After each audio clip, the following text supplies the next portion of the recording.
Nining kahaponon na doon na kita'y teksto pagbasahon. Anya diri na sulat sa Job, Kapitulo 14, versikulo 5 nagaingon, ang gitason sa kinabuhi sa tao, daan ng gilatid, bisan ang gidaghanon sa iyang mga bulan. Gitakda mo na ang gitason niini, o Dios, o dili na gayud kini mausab. Sa diha nga si Job, ni adtong adlaw nga siya nagbalatian. Ang kining atong lawas, reality ani nga mudawat or muangkon gid siya balatian. At that time nga si Job, doon na siya balatian. Ang iyang balatian, dili lang balatian kay hilanat. Ang pinakasakit nga balatian ni Job, giulod ang iyang lawas. Diin gitubuan kinig hubag. Bisan asa nga hospital, si Job miadto. Bisag asa nga hospital, si Job nagpatambal. Tungod kay niadtong panahona, si Job dato man sa ilahang panahon o dato sa ilang lugar. Apan usa ka pagsulay sa Dios sa kinabuhi ni Job, gipakita sa Dios nga bisan unsa kakwartahan sa tao, kung kabubuton sa Dios nga dili ayohon ang balatian, bisag asa hospital dili gyud maayo. Daghang gisudlan nga hospital si Job, nahurot na lang ang iyang katigayunan, nahurot ang iyang mga kasapatan o ang iyang kwarta sa pagpatambal sa iyang sakit nga ginana unya gikabahong kuman giulod. Dayon ang katapusan pinakasubo, ang iyang asawa niingon, tungluha na lang ang imong Dios og biyae kay naunsa na ang imong kinabuhi. Apan diri usa ka pulong karon sa pag-encourage alang kaninyo o alang kanato, hilabi na sa pamilya nga naa sa kasubo. Giingon diri sa Job Kapitulo 14, akong basahon pag-usab sa 5. Ang gitason sa kinabuhi sa tao, daan ng gilatid, bisan ang gidaghanon sa iyang mga bulan.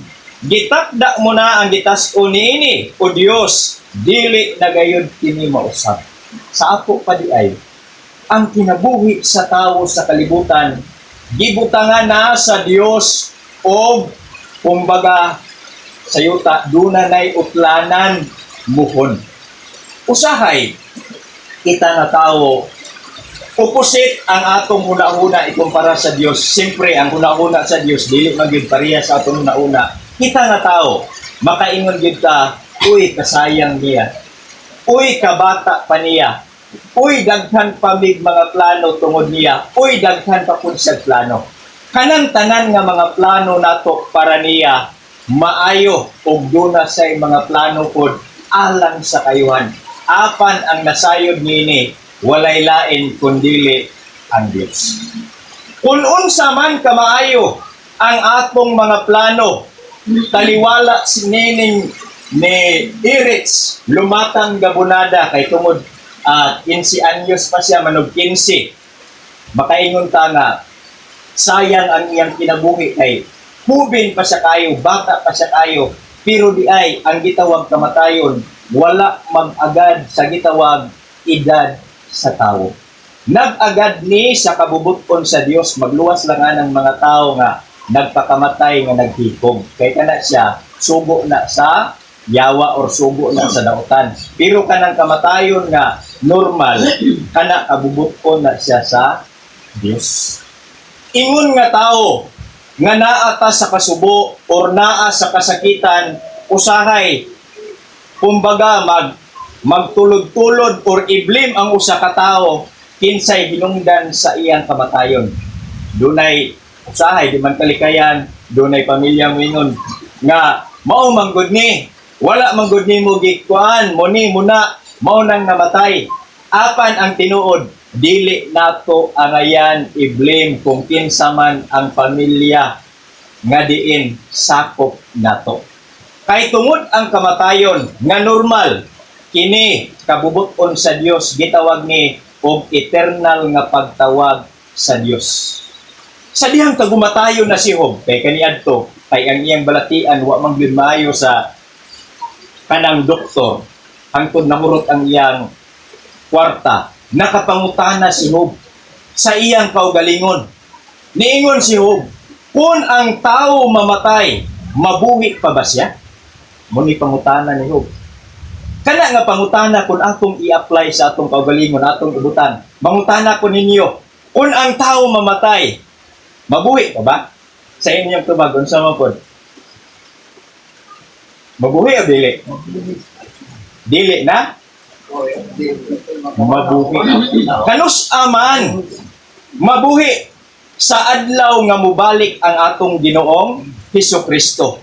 Kining pangutana ni Job nga kung ang tao kung mamatay mabuhi pa ba siya? Gitubag ni sa atong Ginoong Hesukristo sa adlaw nga si Lazaro namatay iyang gibanhaw. Sumala sa Juan 11:25. Niingon ang atong Ginoong Hesus, ako mao ang pagkabanhaw ug ang kinabuhi.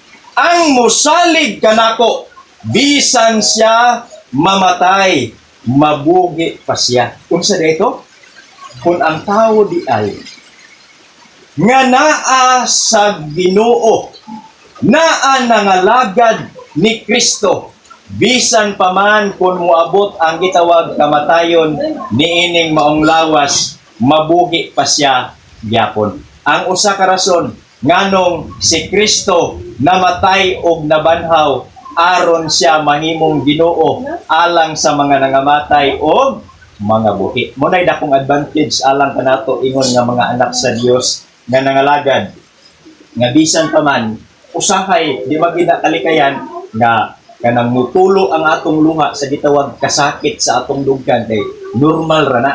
Kay bisan mismo ang atong Ginoong Hesukristo sa dihang namatay si Lazaro, hinuon si Lazaro ug ang Ginoong Hesus dili ni sila parente. Pero si Lazaro ug Ginoong Hesus, amigo sila, suod nga higala. Unya sa diyang namatay si Lazaro, ning hilak ang atong Ginoong Hesus. Sumananog sa dunsa natong pugong-pugong sa atong luha, mutulo gyud na siya kay tungod normal ra na ang gitawag kasakit nato nga mabatyagan sa diha nga mutaliwan ang usa sa sakop sa atong panimalay. Apan dili ta kinahanglan kawad-an og paglaom kay tungod ang atong Ginoong Hesus maumani ang ato ang gibutangan sa paglaom diin siya nabanhaw aron usab kita makabaton og pagkabanhaw. Ang usa sa inyong pamilya si Erich Lumakang Gabunada sa adlaw unya nga mubalik ang atong Ginoong Hesukristo kaysa pagbalik unya sa atong Ginoong Hesus, abi niyo, daghan og makuratan or daghang makuyawan nganuman. Labi na gani no kanang mahitabo og kanang linog. Kuyawan din katong mga walay pagtuos Ginoo, wala mga lagad. Sa adlaw sa pagbalik sa atong Ginoong Hesus, ang tibuok kalibutan mauyog. Inig-uyog sa tibuok kalibutan. Patingugon sa mga anghel ang trumpita sa Dios. Inigpatingog, kusog kayo. Ang tanan nga mga nangamatay nga nangalagad ni Kristo. Uban na ni, ang sakop sa inyong panimalay, si Erich Lumakang Gabunada. Mabuhi! Inigtingog sa trumpita. Unya ang atong Ginoong Hesukristo magpakita diha sa langit nga sinapnay sa panganib. O di anang tungura ang tanan nga mga kalag nga tua sa eternity or eternidad pagabanhawon. Sa adlaw nga atong Ginoong Hesus, di ba? Wala pagka matay niya, wala man siya mabanhaw dayon no. Katulo pa man ka adlaw, anti siya nabanhaw. Sa wala pa siya mabanhaw, kadtong mga kalag nga nangamatay sa panahon ni Noe, nga katong wala nangalagad ba, wala ni tugi, padalhan sila og lunop sa Ginoo, nangamatay sila. Dugay na kaayong mga panahon nga diin sila wala makadawat og kaluwasan. Giadto sa atong Ginoong Hesus ang eternity or dapit sa mga nangamatay. gisgutan ni kining eternity di ay luyo ra sa kalibutan sa mga buhi. Mag-ingon ganid luyo ang atong kalibutan sa mga buhi nas babaw, ang iya sa mga nangamatay tuas sa kinahiladman sa yuta. Gisgutan sa Efeso 4:9 nga diin ang atong Ginoong Hesus nga niadto siya sa kinahiladman sa yuta, iyang giwalihan ang mga kalag nga nangamatay sa panahon ni Noe. So kanang naa sa sinemteryo, lawas na siya sa tao kay gikan man ni sa yuta, gikan sa abog giumol sa Dios, kunya gikan pud sa mubalik pud ni sa abog. Ug ang atong kalag nagikan sa Dios, matag-usa nato, doon naman tay kalag. Kining naminaw, kining nagsulti, kining mupil og kalipay, kasakit, kasubo, or kasuko, mao ni ang atong kalag. Dito ni gipahimutan sa Dios sa eternity, diin magpulat ni sila sa adlaw sa pagbalik sa atong Ginoong Hesus, aron kahatagan sila sa lawas nga dili madunot. Usab-usa ang atong igsuon diha. Dunalay advantage niini kadtong mga nangalagad sa Ginoo. Apan kadtong wala mga lagad sa Ginoo, dili pa sila mabanhaw. Inigbalik ni Kristo, kanus-a sila banhawon sa last judgment na or katapusang hukom, hukma na lang sila sa Dios. Kung maayo ang ilang binuhatan, malangit sila. Kung dautan ang ilang binuhatan, itagbong sila sa Dios ngadto sa linaw nga kalayo. Ug kinsa po'y makadugang sa kinabuhi sa tao, walay lain kundili ang Dios. Niadtong panahon ni propetang Ezekias, dihay usa kahari usab nga nagbalatian. Once gani nga tanang dunay nay balatian kining lawas, dunay sakit, resulta usab ni sitaw kamatayon. Kining si Haring Ezekias, sumala sa kanang Isaias kapitulo 38, kung ato nang basahon uno padulong sa ubos, kining usa ka hari nga kaniadto sa Jerusalem, diin siya nangalagad sa Ginoo ug dunay kahadlok sa Ginoo. Apan bisan pa man sa iyang kinabuhi, diin gipahibalo siya sa Dios, giingnan si propetang Isaias, adtua si Haring Ezekias nga dili na siya maayo sa iyang balatian, kinahanglan mangandam siya kay mamatay na siya. Gipahibalo si Haring Ezekias, gisugo si propetang Isaias bahin sa Isaias 38. So karon naguol or nasubo si Haring Ezekias nganuman kay tungod isip usa ka hari, nasubo siya kay tungod dili na niya mahuman ang iyang buluhaton isip hari, bahin sa panggoberno o buluhaton sa Dios. Kay sa unang panahon, ang hari nga gitugyanan sa Dios, balaod panggoberno o iya sa Dios usara. So karon, sa dihang gipahibalo siya nga dili na siya maayo sa iyahang sakit, kay mamatay na siya, papangandamon siya. Sumuni advantage, no? Kunaa ang atong kinabuhi sa Dios, nangalagad ta sa Dios, makaandam gyud ta sa gitawag kamatayon. Ang gibuhat ni Haring Ezekias kay nabalaka siya sa iyang kinabuhi kay lagi mamatay na siya. Nagampo siya sa Ginoo, nagdangoy-ngoy nga nagtikot-kot diha sa iyang bungbong sa balay. Pirting ampo niya, nagdangoy-ngoy siya baayo tungod sa iyang kasubo kay gipahibalo na siyang mamatay na siya. Unya karon, nagampo siya, niingon siya, "O Dios, hinumdumi intawon ang akong mga maayong binuhatan." Sumunay giampo ni Haring Ezekias. Pahinumduman sa Dios ang iyang mga maayong buhat.